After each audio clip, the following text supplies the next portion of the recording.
It's Monday, November 18th. I'm Adam Walsh, and this is The Signal. Inflation is down, folks, but what does that mean for your cost of living? Well, we've got a panel discussion for you today. We're going to talk about food insecurity and challenges facing families with colder months on the doorstep.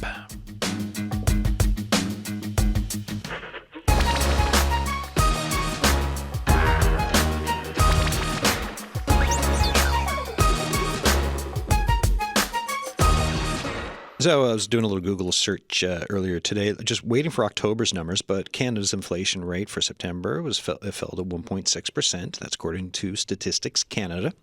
And the Bank of Canada goal of 2% happened back in August. And just to rewind for a second, right? June 2022, that's when the Consumer Price Index reached an all-time high of 8.1%. Which has slowed, right, given some rate hikes by the Bank of Canada, and just as stuff has kind of moved back towards now this lower inflation. And then you've had the Bank of Canada has been lowering its rate as well. So not that I necessarily need to tell you all of this. You're living in this world with everyone else. You do know the inflationary times that we've been through. And this is where the discussion is at today. Like, this is a follow-up show to one we did back in July. Back in the summer, we chatted about families, the cost of living, and what it takes to afford it. My guests were members of Food First NL's Lived and Living Experience Advisory Group, a.k.a. League. I've got some of them back here with me in studio today, and they will be sharing just their thoughts on from summer to autumn as winter is knocking on the door, conversations with friends and neighbors as we head into these colder months. As well, we're going to dig into that announcement by Premier Andrew Furey of us being a well-being province and what that means for folks. My guests will talk about what they think it means, what they think it should mean, and where things are at. And also, every conversation we have here on this show, we try to make things solutions-oriented. And so we'll be pushing more towards that. And for you, the listener, through this panel discussion today, like I said, inflation is down, but has that impacted your cost of living, right? It doesn't undo what's been done, does it? So where are you when it comes to cost of living, when you think about inflation, when you think about your bills, especially as the holiday season approaches, especially as the colder season approaches and heat, the prices for heating homes tends to go up, obviously. You can text us 709-327-8206 or email us thesignal@cbc.ca.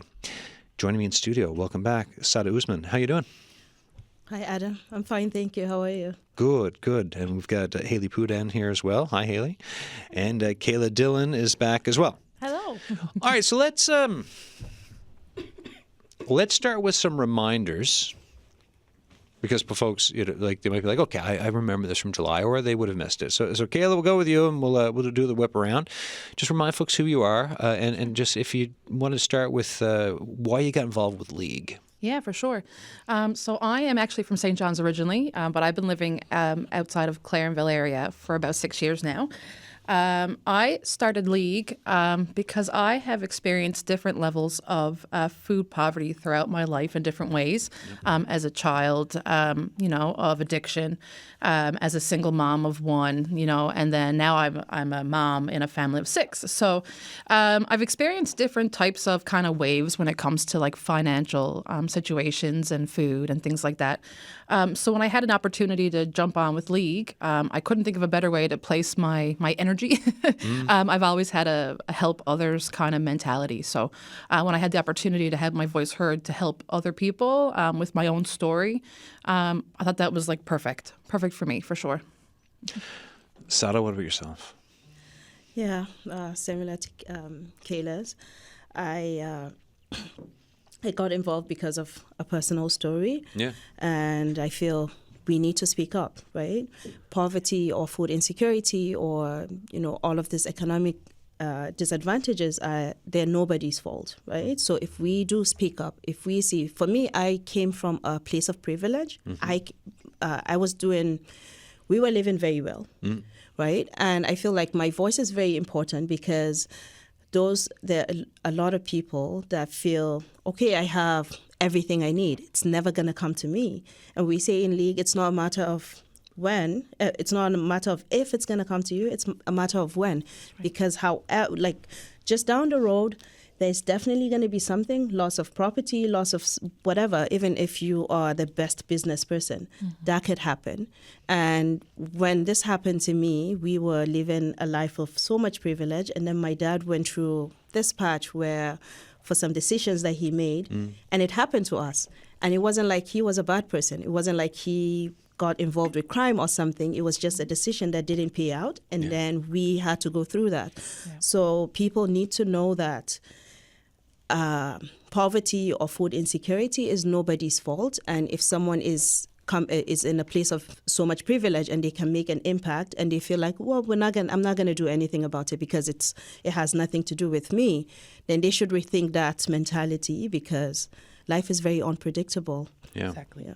Especially when we have a conversation around, or if you think about community, right, and where people fit in community, and one thing can just happen with a family or a person. Yeah. And like you said, you never know who that's going to be. No. And then it's a conversation like we're going to have today about supports and solutions, and where we all need to kind of push together to go forward, right? That's right. Before I go to Haley, tell us a bit about your family.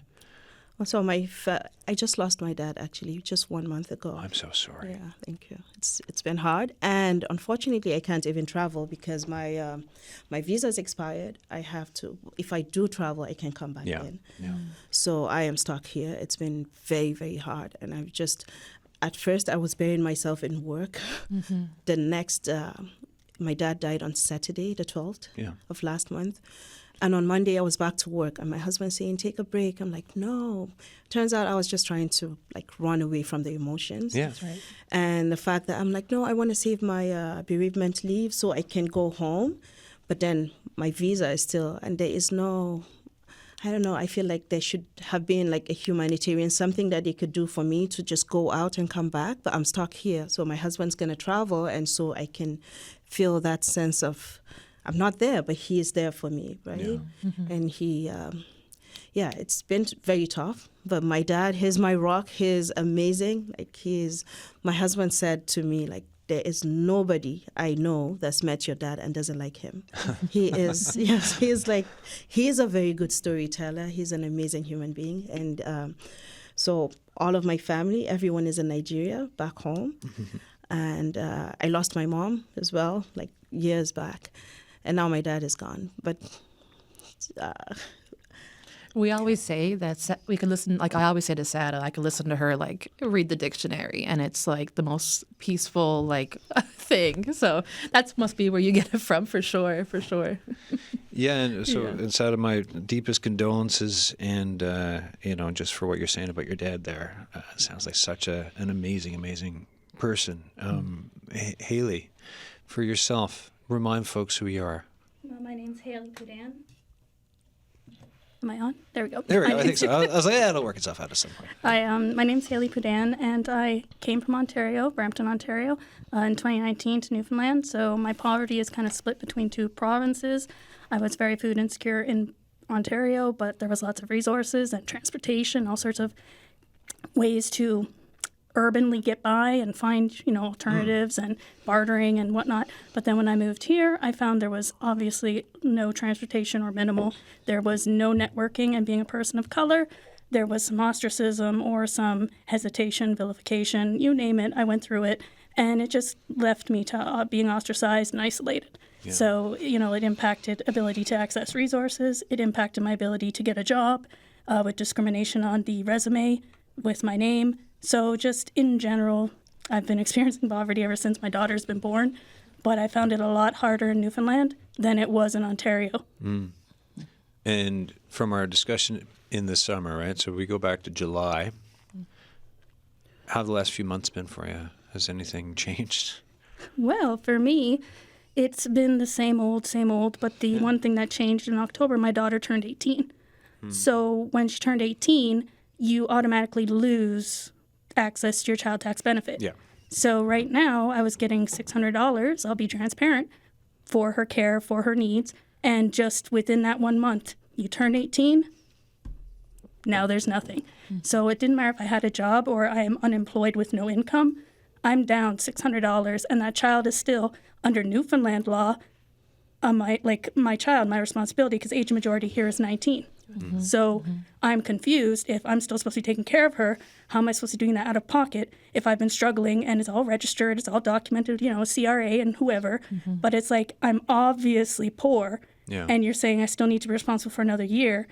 How do I do that with even less than before? Yeah. And it doesn't really matter that she's gone on to do some post-secondary. I'm still responsible for her. Mm-hmm. And that's where I've been kind of getting confused and glitching with, autism and ADHD, social cues. I'm like, what does this mean? How do I do this? And just go get a job. She's like 18, she can take care of herself. But it's like, I myself have disability. I get the disability tax credit recognition, but I don't get CPP. Yeah. And I'm still trying to find a job. So I've been kind of navigating between between all these different things. And it's just like, at least if I had even temporary disability status, give me 6 months, put me in a accessible, specialized program for employment assistance, and I will go out there and work within my accommodations and do as many hours as I can. Yeah. And the thing is, I found out I don't qualify for the disability because they said, you're not, you haven't worked enough in the hours for the time span. But how could I if I have disability and I was taking care of my daughter, who we find out also has autism and ADHD, and then on top of that, I was caring for my mother, who was bedridden, and prior to that, my father, who decided to die at home with colorectal cancer with no treatment. Mm-hmm. So it's kind of like since she was born, within the time she turned around 5-6 years old, his diagnosis. Then 5-6 years, he passed. Then I have an auto accident. I have disability. She has her own learning issues. It was just bombarded back to back to back. So to summarize this closure of her turning 18, I'm still in the exact same position I was 18 years ago. Yeah. Mm-hmm. And that shift of, for your daughter looking at post-secondary and you're just trying to, and I might find me reading between the lines here for any parent though, it's just like you're trying to help to lift them up to go out and do that difficult world out there as best you can, but with all that stacked up against you, right? That's a lot. Yep, and the thing is too, there's a lot of school-age children, there's meal programs, or it's promised that there's meal programs on the way. Her era never got that, but she's still a child to me. She's still a dependent of mine. Mm-hmm. And her hunger is now single adult hunger, which is exactly what it was for me when I got kicked out at 18. Mm-hmm. So the cycle continues, the generation continues, even though I tried to break the curse. Mm-hmm. For you, I mean, if anyone's listening right now, they can completely understand why your voice is so important for something like LEAGUE, right? Lived and living experience for an advisory group when it comes to policy, for the provincial government, and for discussions of community in Newfoundland and Labrador. Is this why you're still doing it? What is your engagement with it, and how is that going? For me, the inspiration was when I was born abroad and my parents were telling us, my sister was 8 years older than me, so she kind of understood because she was born in Canada. We're going back to Canada. It's a better way of life. So I'm 5 years old just being told this script. So on the airplane, crying my eyes out, that's what I remember as a traumatic experience, a flashback. You're coming to Canada for a better life. You're coming to Canada for a better life. Just to go to basically a invisible urban slum with lack of heating, cockroaches from every part of the world. There was different variable ones. I know. Oh yeah, I'm familiar with the variation. Yeah, some are a lot worse than others. Yeah. So it's almost like you get your ghetto education that way. It's a zoo, but to go through all those experiences in an urban city and Toronto, the surrounding area, that's what motivated me to raise my voice, especially in Newfoundland, because I didn't see the same acknowledgement or the same pace of wanting to help. And I think it was more shame-based to keep it hidden, or people who were experiencing it. Or to me, there's two phases of shame. There's the shame where you did something wrong and you should feel bad. Yeah. And then the socially groomed shame to, feel bad and don't burden nobody and 100%. Be quiet and speak when spoken to. It's almost we're wired to even even though you're wait, why is there a feeling here when it's just all of this, even sometimes silence, but you you can feel the way society is kind of set up for whether it's judgment, whether it's spoken, or just silence in a room, and you still understand it's there. And that's exactly what the problem was, because growing up not knowing I have disability and not getting any supports and having to mask was I just started to learn the behavioral patterns and hopefully the social cue, kind of like binary code, yes or no, 0 or 1. So I just kind of bumped my way through things. So having that immigrant perspective, but my mom's a Canadian citizen who's white, and, you know, this is her country, and this is, like, these were the things I was being told and I heard or overheard. And then, you know, my dad always being worried about being deported as a permanent resident and on. But it was just like the system failed me, but I know it failed other people. And it's not just the immigrants. It's people who've been here generationally as well. It's the Indigenous. It's everybody. And that's what I stay with League to speak about, because it's a universal issue. Our hunger, our poverty, it was manufactured by politics of yesterday, of generations. It's a consequence to a bigger problem. But where is the refocus to, I guess, reclaim what shame means? I am not ashamed to live in poverty. People might want to bully me and, like, say all sorts of horrible things, but the numbers on the paper, which I have dyscalculia and don't understand, say I'm poor. I get certificates or qualify for things that says I'm poor. I go to university twice, get my degrees, went to college twice, got my diplomas, have honor standing on all of them before my accident. So it's like, if I did everything the neurotypical world said to do to get an income, why am I still suffering? I'm not living the immigrant dream. I'm not living the privilege of a status citizen, although I have citizenship, but it's like, it's been suffering the whole time. If I go back to that script, I'm coming to Canada for a better life, did I miss where that happens? Like, I just don't understand it. And my whole life I thought I was confused because the biracial or, you know, just being poor, like always being excluded. And with my education, it brought back my voice. Just speak up. Yeah. Everybody, from whatever your perspective is, speak up. And the politics, they have to listen when we speak up. Yeah, and I believe the shame and the stigma attached to these things that are out of people's control, these are the reasons why we still facing these things. Because I have had people say to me, oh, you know, this happened a long time ago and you were only a kid and, well, you bounced back. And why do you have to bring this up? And someone literally said to me, like, it's embarrassing. Why do you, like, you don't have to talk about these things? I'm like, no, it's not embarrassing. Yeah. It is my lived experience. It is my life story. And for me, I believe my voice is very important, because if I do speak up, like I said earlier, those people who think, oh, it's never going to get to me. I hope, like, nobody gets to live in poverty after privilege or maybe food insecurity or lack of whatever. But if people hear things like this, I mean, if we keep talking about things that really matter to us, the social justice, the things that people just have in basic necessities, and knowing that these things can be taken away just like that. And maybe it's, like you said, the death of a family member, or maybe the breadwinner or something like that. And then these things can happen, and it's nobody's fault, and nobody should feel shame about it.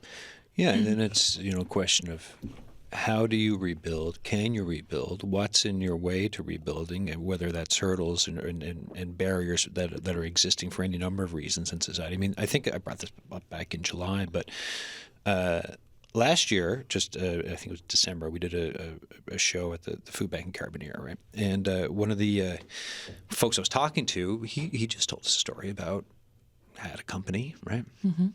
And had an accident and was injured, and is here in Newfoundland now, and is using a food bank. And it took a lot for him to even go in through the doors in the beginning. And it was, again, it was this. So it was a thought around shame, stigma, that example again that you folks are bringing up of something can just happen in life, and you can end up somewhere, right? So then, as we have this discussion, what has to change? Like, it's sounding to me like there's a safety net part of it, right? For the social safety net, perhaps. Like, where do you think we should go for some solutions on this? I think Haley said it perfectly. Like, it's a groomed shame. Like, we're taught this, and we're taught this in generations of generations of generations. If you had generations of alcoholism, you're not to talk about it. You don't talk about it. You know, my grandparents weren't to talk about it. My parents weren't going to talk about it. And I think that we've been silenced for so long that it becomes normal. So the problem really is, how do we start? We start within ourselves, because we have to kind of change. How do you change what you've molded, in your brain? What becomes your normal? How do you change that? And that's what I find with my children, trying to break that generational curse of being ashamed, to need something, Step being one, ashamed. talk about it. Yeah, we need to talk. We need to speak because, I remember myself when I had my youngest son at 19, I had to go on income support. And to me, I had so much anxiety and shame from that because I had been taught that if you were less than because you needed that, right? And I think that's where the work needs to begin, is to stop pointing at those, that are in poverty as it's their fault, because again, it's not. So being able to work on ourselves and speak our stories and share that, it's not just 1, 2, 3 people. It's not the people that you think you're looking at that you can, judge a book by its cover. Like you say, it's a businessman who got hurt on the job and now he's disabled for his life. It's my partner is a home support worker. If he loses his client tomorrow, we have no income until we find someone else. It's looking beyond yourself and stopping what's normal and starting to mold what's real and what the reality is, which is shame needs to be taken out of the equation, because to need help is not weak. To ask for help is not weak. And that's where we need to begin. Any other thoughts? Thank you for that. That's really well put. Yeah, I agree with Kayla. Conversation. We should have conversations around these things. And another thing is, I get in trouble in Canada for being just candid because there are things that we don't talk about. We are league and we are pro, putting money in people's pockets. But we need to realize that we need to accept that there are people that take advantage of the system, and then there are just blanket policies that come to protect maybe to stop those people from doing it. But then it's taken those people that are genuine have to pay for those kind of things. So if we need to identify that, yes, there are people like that who, because let's face it, there are a lot of people who don't want to work because there is the benefits. And we need to talk about those things as well so that we can identify, yes, okay, there is a problem. How do we address that problem so that your policies don't affect just genuine, hardworking Canadians? That's right. And newcomers that are not Canadians yet, like me. You're listening to The Signal. I'm Adam Walsh. Today, it's a cost of living discussion. And as you're listening to us, if you want to join in today, we've got a panel discussion. So the text line is open, and as well as emails. And the question for you, inflation is down, but has that impacted your cost of living at all? Has it made a difference? How are you doing with the cost of living? 709-327-8206. Emails thesignal@cbc.ca. This is a follow-up show to a show we did back in July. So we've got some of the same guests here again, right? Members of Food First, NL's Lived and Living Experience Advisory Group, a.k.a. League. Sada Uzman is here, Haley Pudan, and Kayla Dillon back for the conversation. We got an email in, one from Gary here. I noticed fresh fruit and veggies are creeping up, likely the time of year. I was in a supermarket this morning and saw a tray of 4 tomatoes priced at $6.99. Likely other fresh veggies on the rise. Also, heating oil prices should be interesting to follow considering what's going on in the Middle East and Russia with Ukraine. Electricity prices will likely go up due to Muskrat Falls. NLP, I guess Newfoundland Labrador Power. Anyways, NLP is looking for rate increases apparently, so I guess Newfoundland Power there. Thanks for that note, Gary. Yeah, it's still, folks are thinking about the cost of living. So for your conversations with either league members or neighbors or friends, where have things been at from summer into fall? From what conversations you've been having? I tell you, Gary is speaking what everybody's thinking, to be honest. To walk into a grocery store and see the price of produce. Excuse me, sorry. Yeah, no, and it's a lot, right? You can it's insane, to be honest. And to go in and see $6 on 4 tomatoes that are probably moldy underneath, let's be honest, it's really exhausting. It's exhausting to go grocery shopping. I dread it, to be honest. I dread going in there. I'm looking at the produce. I'm hoping for the best, that something is on sale that'll nourish my kids this week, because I can't justify $6 for 4 tomatoes. No. It's insane, to say the least. And with we're all struggling. I mean, we were talking this summer about struggling, but we had the summer heat at the very least. But now it's getting cold. Yeah. People who paid, $100 to $200 to heat their basement apartments are going to be looking at $400, $500, $600 a month. I mean, do you stay warm or do you eat? At what point does it come to a head where, we are all suffering, even those that are well off are suffering. We're all feeling it. So like you say, it's not just, people who you expect to feel it anymore. We're all wondering, what do we have to replace? Do we need to be warm this month? Can we be half warm for the month and eat for the half? Like, what's happening? What is going on? and who is deciding these things? Because clearly they are completely delusional. Yeah.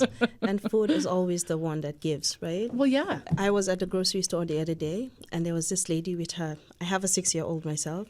She had a 6-year-old kid, just like mine, and she picked up salmon, and she went, whoo, and she put it right back. Yep. Yeah. And I went to her, we had a conversation. She's like, it's so expensive. But why this is so ridiculous is she picked up an Atlantic salmon in Atlantic Canada. Like, we are in the middle of the ocean. Yes. Right? Yes. Where, how do we even justify these things? And I understand, yes, there is cost of production, there's the cost of going out to sea, but then we have it.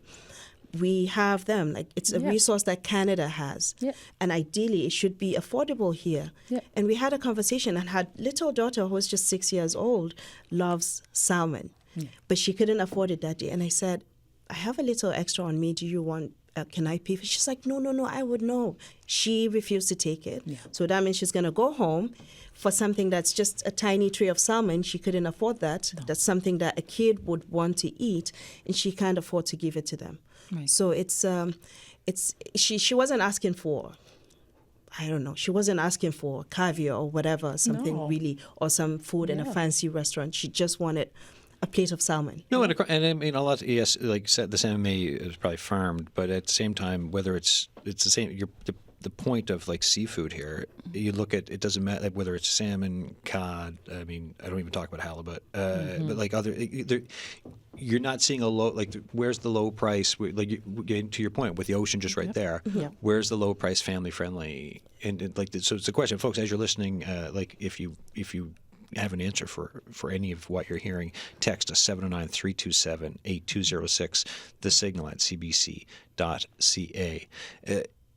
It's a lot, right? You're right. If folks are trying to look around, like, where's something that's affordable for my family, especially with the prices and where they are. Yeah. And that's one thing I wanted to mention was how I was looking at, excuse me, the City of Toronto's Facebook page earlier, and it said every day in Canada we waste 640,000 bananas. So, I mean, it's like, who's wasting it? Is it the corporations? Is it us because it's like we don't eat it and we're so privileged and we just throw it out? Like, what is it?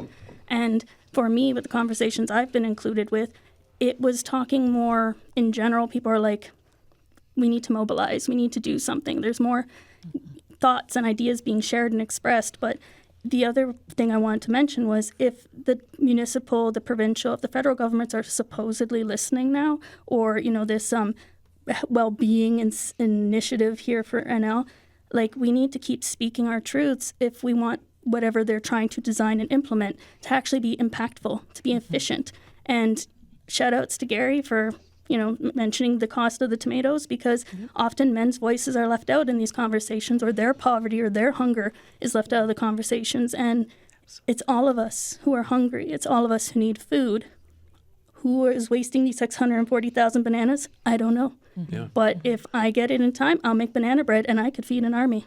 Well, it reminds me of the learning lesson I had on food insecurity, right? When I first started kind of dipping into coverage of it, it was in the lead up to, like, we didn't know the pandemic was coming. It was in the lead up to the pandemic, and it was just learning, like, okay, food insecurity. It's not about there being a shortage of food in the grocery store. There's tons of food in the grocery stores. It's about people and whether or not they can afford food, right? So this is part of the conversation too. There's obviously a food security conversation for this province that can be had. Can we farm our own? Where we're bringing food in from? Yeah. The access to food from the ocean and that type of a thing. But then it's that, and for a lot of what we do here, it's that conversation around price, because there's enough to feed folks. Yeah. But the question is, do they have access to it, and can they afford it? And as a political science student, that's what kills me, is that before they could, capitalize and commodify your culture. It didn't matter where you're from, didn't matter what it's about. And then you have to fight, with cultural appropriation and whatnot. But it's almost like they've commodified the right to exist through our food, through our water, through needing warmth, through, just transportation if we have to get somewhere. How did it evolve to this? We went from ration books and farmers and home, gardens to I have to depend upon a system. I have to depend upon my own bank card. I have to depend upon the store. I pay what they say. Why? Yeah. And maybe that's my autism and neurodivergence and trying to chart patterns, but that's how I create social change, is asking these questions. How? Why? Because I'm not getting it. Other people might be quiet. I want to obey, but I have to understand the rules. I have to understand how and why if you want me to conform. And Haley, you brought up, and thanks for the segue too, right? You brought up well-being province. So September 23rd this year, right? Premier Andrew Furey declared Newfoundland and Labrador as Canada's first quote-unquote well-being province. And I'm just looking at the old press release here. And for folks who, if you can have questions around this, right? Well, what does that mean, a well-being province? I mean, if I just hear it, I have got some ideas, but here's what it says. Well-being encompasses the physical, mental, social, economic, and environmental factors that contribute to a person's health. These factors are known as the social determinants of health, and I mean, these are things that the Health Accord, which they're working through, bring up, right? Access to safe housing, good food, clean water, financial and economic security, quality education, and equality, social connection, and safety. And then it says, to improve health outcomes, the provincial government has launched a poverty reduction plan, seniors' health and well-being plan, family care teams, disability benefits, as well as invest in such things as accessible housing, childcare, clean water. And like I said, there's a health accord going on. There's an education. There's lots of accords, right? There's folks are so the discussion is, when you look at it, I think there's a conversation around what is here now needs to change. Seems to be some of the messaging. Yeah. But so where are you when you hear this type of an announcement, compared to your league conversations, your own lived and or living experience? Where does this sit with you? Well, for me, when I'm on the Engage NL archive site and I was looking into this well-being focus, the one thing that stood out to me is how they're claiming to want to have a lifestyle approach, life cycle approach. And for me, that really was all encompassing of what we speak of at League, whether it's you just had a birth, you just had a death, you just came to Canada, you've been here the whole time, you have a disability, you found out you have a disability. These things are normal for everyone. It's just which category are you experiencing now versus tomorrow. And if the government's listening and if the people who are heads of these tables are talking and they're hearing lived experience voices, the life cycle approach to me is a very good angle to have. But you have to make sure you're listening to all the different voices, all the different stages, all the different stigmas and stereotypes and categories. And I don't want to say you have to micromanage it, but if you're going to make these policies, there has to be some sort of levels to qualify, not just a yes or no. Because a lot of times, now that in reflection, I could have qualified for certain benefits or certain extra programs if I knew I had autism. And I don't just mean because of a disability label. No, when they ask me a question like, can you get up and bathe every day? My head, yes, I could. But my mental health in the moment of that day, did I do it? No. Do I know it's wrong if I think about it hard enough? But as day in and day out goes, it passes. So when you're sitting in front of a doctor, they're just asking you a yes or no question. What do I answer? So I know I can. Physically, I could. But it didn't click to me to share. Mentally, there's a barrier. Or the time evades me. That's my barrier. So with this life cycle approach, all those policies have to have some sort of tiered system for where you branch off. I don't know if you want to call it a genealogy map, but just some sort of way to figure out what's the most effective way to help you in the moment where you're at right now. So that life cycle approach, I think, really aligns with us at League. Yeah, and then for the announcement to come out, it sounds to me like you're saying, hey, this announcement, we're hearing that these are steps. There's acknowledgments of the complexity of it all and effort to step into trying to help folks. And anyone else on this? Well, I think that is exactly it. It's the complexity. If you're gonna feed like a cookie cutter one size fits all solution, you're not going to solve anything because everybody is so different. Even the similar experiences have differences in different ways, and so I think that this, while it sounds great and like making it into a one shape fits all situation would be just a waste of time, in my opinion. To be honest, before even reading it, as soon as I heard like well-being, I was like, eye roll, to be honest, because I'm looking at all the things and maybe it's a way, maybe I need to have some patience for it to see it all kind of come to fruition or whatever. But for me, it's like, yes, we have this big, beautiful building being built for, mental health and stuff. And it's great, and I'm so excited for that. But coming from rural Newfoundland and seeing the struggles out my way, it's like, thank you. That's great for St. John's. But what about when we get into rural Newfoundland and different types of barriers and different, travel or access to food, access to, mental health,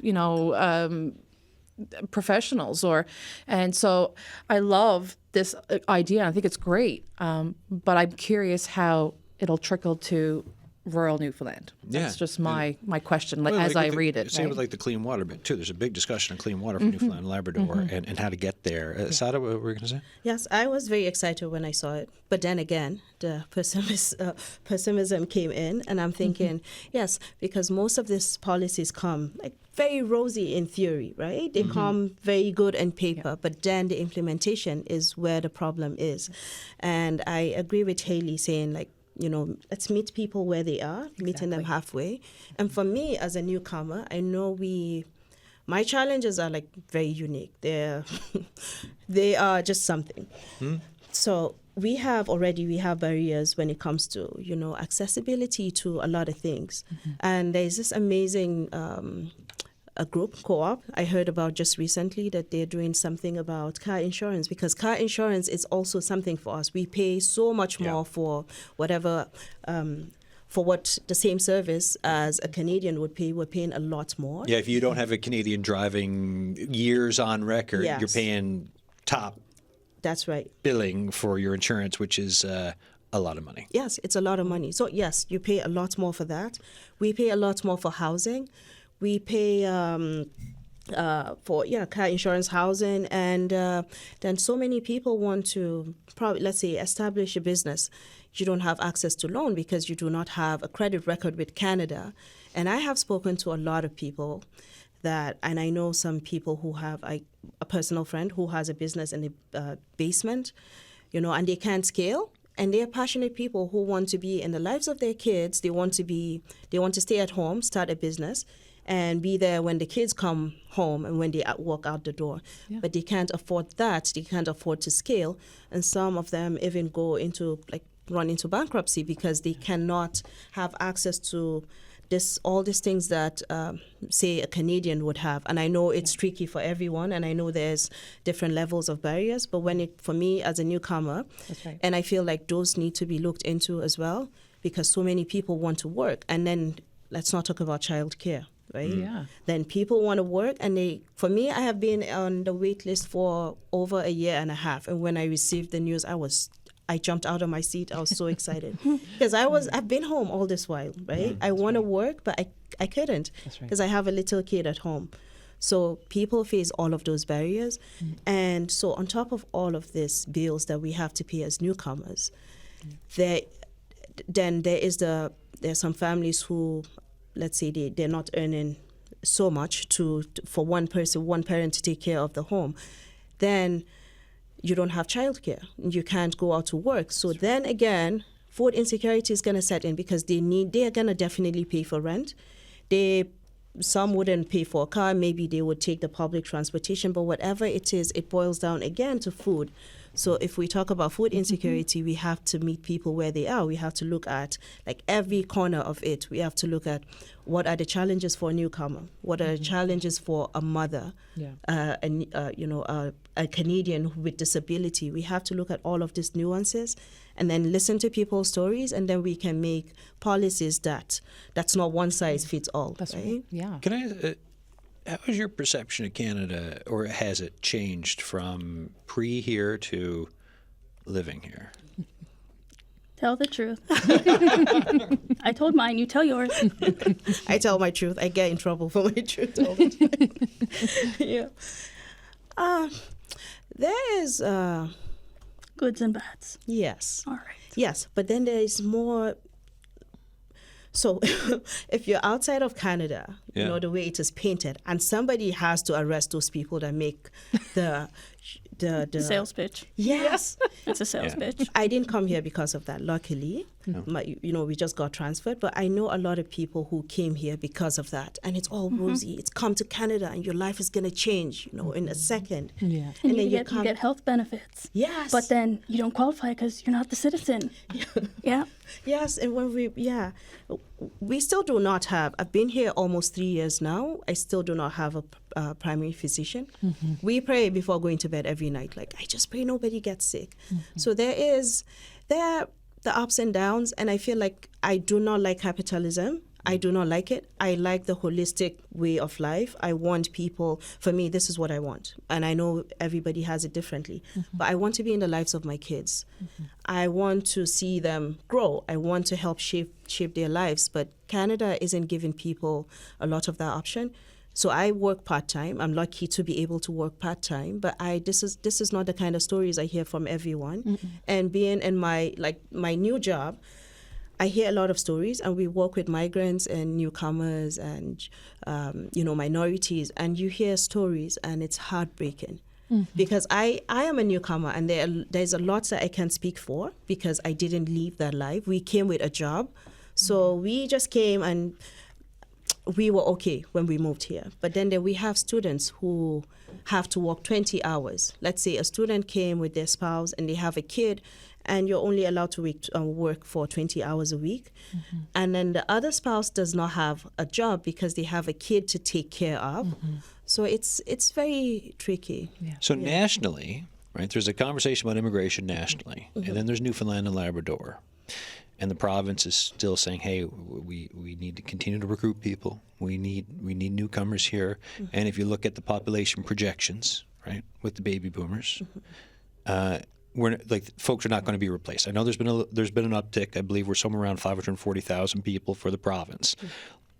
That will decline at current rates. So, given what the provincial government's still trying to do, given the discussion around recruitment and looking at the long-term health and wellness of Newfoundland and Labrador and populations, what would your advice be to folks who are looking at here and wanting to, kick the tires and see about Newfoundland and Labrador? What would you say? I would say come to Newfoundland. Yeah? Because we do, despite all the challenges, we need people, right? People is what So you believe in what's being built here? I'm hopeful. Yeah. Yeah. I'm very hopeful. I'm very optimistic person. Until it goes wrong, then I'll say, okay, it didn't work. Yeah. But I was very excited about this new policy coming into place. I was very excited about it when I read it. Yeah. And if it follows through, I feel like it's a very good thing. If the follow-through is And that's exactly it. Yeah. For me, it's all about community, which is kind of like what you were saying. It's like being able to be there with your family, being able to say hi to your neighbor and not, duck your head and not make eye contact so you don't know who they are, I think that a lot of this, we need to kind of go back to the way that it was, where we were, planting our own crops or, we're doing our own thing. I think the loss of that, and in my opinion, the increase and the advancements of technology has created this total, disconnect between humans. And I see that even in my kids. I mean, like we were talking about stories, back in the old days, we hung out outside, we built forts, and my kids are like this, on their Minecraft. I'm like, we made real forts outside. But I think that they have this inability, and even in the kids, is there's no socializing. You're afraid to talk to people. You're afraid to make eye contact with people. And so everyone is kind of struggling in a way that it all kind of begins with us. And so this policy is great in place, but we as people, as citizens, no matter where we've come from, we really need to speak out and reach out and hold hands and hug and speak and learn of each other, because the longer that we're disconnected from each other, how are we going to connect together as a one big person, one big people, to fight back against what's wrong? Yeah. Right? So your story and my story and Gary's story, and then everyone else that's, piping up, we need to hear this, because if we don't hear this, they're going to have these things in place. If it's not done how it should be done, who's going to speak up? Everyone's afraid to speak up, right? So I think that's really important for community to come back together. Yes. Right? We got a couple notes into the show. Here, some folks are listening. And folks, as you listen, you can still contribute if you want. Text line is open, the text line, 709-327-8206. The Signal at cbc.ca. We're talking about cost of living, talking about inflation, talking about, lots of stuff around the cost of living today, and whether or not the change in inflation has impacted you at all with your bottom line and your day-to-day. Here's one. Your guests are making a strong case for universal basic income. To those who worry about lazy scammers, we have all that now. There are now people scamming every benefit offered with only a small and ineffective enforcement posse chasing them. Eliminate the posse, provide a livable UBI, and let the tax system claw back any overpayments. We will all be better off as poverty recedes. Thank you for that comment. And we have another note here. I'll try to, it's a little lengthy, but we can get through it. Being someone who suffers from severe mental health issues and was told I will probably never be able to work again, food insecurity is a full-time worry. I have suffered most of my life with the health issue, but as it was said, I was shamed for it. I had to keep it hidden until it was too bad to ignore. We as the human race need to stop looking down on one another just because they are different.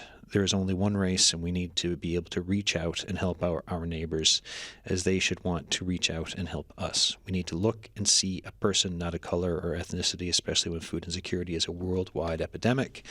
But then when the government decides to put a sugar tax on drinks, it didn't really make a difference, as it is still cheaper to buy sugar drinks instead of milk, same as it is cheaper to buy pre-made packaged food than buying something that would be more healthy for the individual. Same with the shrinkflation that has been happening. You can actually see the difference in the size of food.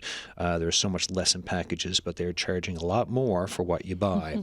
As it was said, with colder weather, it gets a lot tighter for a budget to keep the house at a decent temperature, mostly to keep the water pipes from bursting and costing more to fix, and having something to eat every day. That's from David Hollett, Royal Canadian Legion, Branch 23. David, thank you for that. I'm nodding around the table here. Yeah.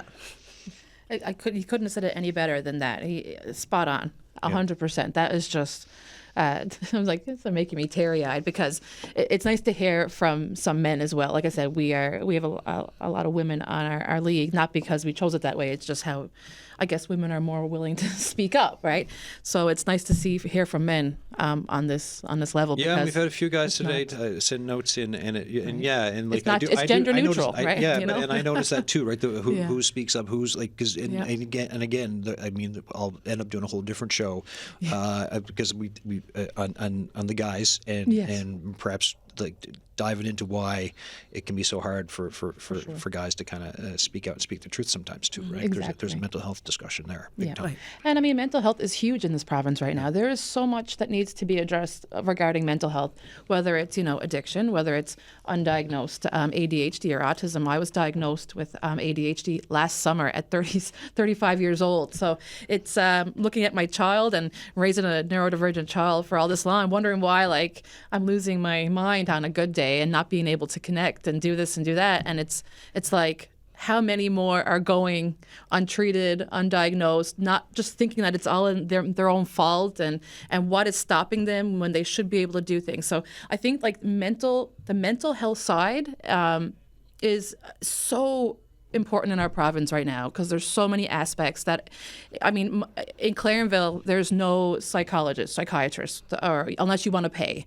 I can't do that. I don't have any health insurance, and it's just not an option for me. Yeah. So it's like, suck it up, or you have to, come to St. John's, and then you're on people out here don't have doctors. So it's a whole new ball game of just navigating the things that are being overlooked or that aren't being taken seriously enough. Right, and I think that's another down, point. You're coming from rural Newfoundland, but at least you're on the Rock. There's lots of people in Labrador with the whole transportation cost and whatnot, and transportation for the cost for the food, transportation to get here for their health care, and then you have seniors who may be not mobile enough to be able to reach. So all of us are suffering some sort of barrier, some sort of hurdle. We need to speak up, and through my perspective of, again, political science, at least when I compare all the provinces, Newfoundland and Labrador seems to be listening and at least trying to put in effort. Yeah. So if you're not civically engaged, become civically engaged, because just sitting at home or in your shed and having your parties and then just complaining about politics or trying not to be a political commenter, you still need to channel that. Don't just sit there and complain to your nan and pop or to your mom and dad. You need to write a letter. You need to show up. Maybe donate a can to the food bank. Whatever you can, do something. It's not just about complaining anymore. And if you have a politician or a political party or provincial representative that's being receptive, that's how we refine policies and get what we need or what we want on a more efficient level. When we all contribute. It's not just left up to the politicians to do. No. Well, and someone said this the other day, life is politics, right? And politics is life. And yes, sometimes it could be into the weeds of it, and folks may not, it could be a lot, but food is politics. Yeah. Look at the conversation today, right? The day-to-day of living and everything that's stacked in there. Yeah. Has to do with politics and policy and government and representation. The quickest thing you could do, sign a petition. So whether it's your church putting it together, a local community group, a parent group, somebody, somewhere, just look for it. There's lots of petitions, and those people will bring it forward, and they will make it sound all educated or edumacated. They'll make it sound really, really good, but your name is signed to that. Well, so the least you can do is sign. That kind of stuff, it means something. And that's a good point, because I think a lot of people, actually, we see it in League when we began League, right? Everyone was like, what do I have to offer? Am I good enough for this? Because you're not in a business suit, going to university to do all this stuff. You're basing yourself on your experiences, and that's really valuable. So, if you're somebody who maybe I can't spell really well, so I'm not going to write that letter. But you know what? Write that letter anyways. If you don't feel like you're educated enough, quote unquote, I'm air quoting here, but and things like that, you're going to be discouraged because you don't feel like you are good enough or smart enough or poverty enough or poor enough or whatever it is. We kind of set ourselves up where we're our own worst critic. Yeah. That even when you don't have the confidence to speak up for yourself, speak up for yourself. Take that step. Write those words. And even if they aren't spelled correctly, it doesn't matter, because someone will understand and your voice will be heard. Yeah. And these are the people that are we need to hear, is the ones that are afraid to speak. That's right. As all three of you are laying out in this time where you're saying you're noticing that, whether it's the provincial government or others are saying, hey, we're listening now, we're trying to make some steps. This is I'm recapping some of what was said here today. Yeah. So then in a time of that, of listening and openness for it, it would obviously make it really important to get that opinion out there. And I would put the responsibility on non-for-profits and youth. Yeah. To speak up, to advocate for the seniors who don't have access to technology or they don't have the ability to speak up. And same thing for newcomers with language barriers. Yeah, that's right. We all need to work together. Yes, especially for newcomers. We need to speak up. I had an amazing conversation over the weekend with some a group of people, and so someone got about said 30 seconds. Okay, so someone said Newfoundlanders and Labradorians are the most political on their kitchen table. Yeah.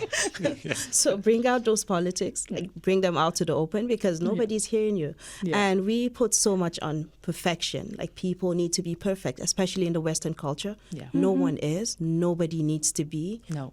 What matter is just trying. Just right. keep trying. You don't need to be perfect. Yeah, there's a farm to table discussion for food, and I guess in Newfoundland and Labrador, it's a table to something else, and we can figure out what else for politics, right? Get it off the table out to the public. Bring some politicians to a kitchen party. There you Yeah. go. Yeah. We're out of time. Thank you for this today. I appreciate it as always. So thanks for the follow-up chat. Thanks for having us.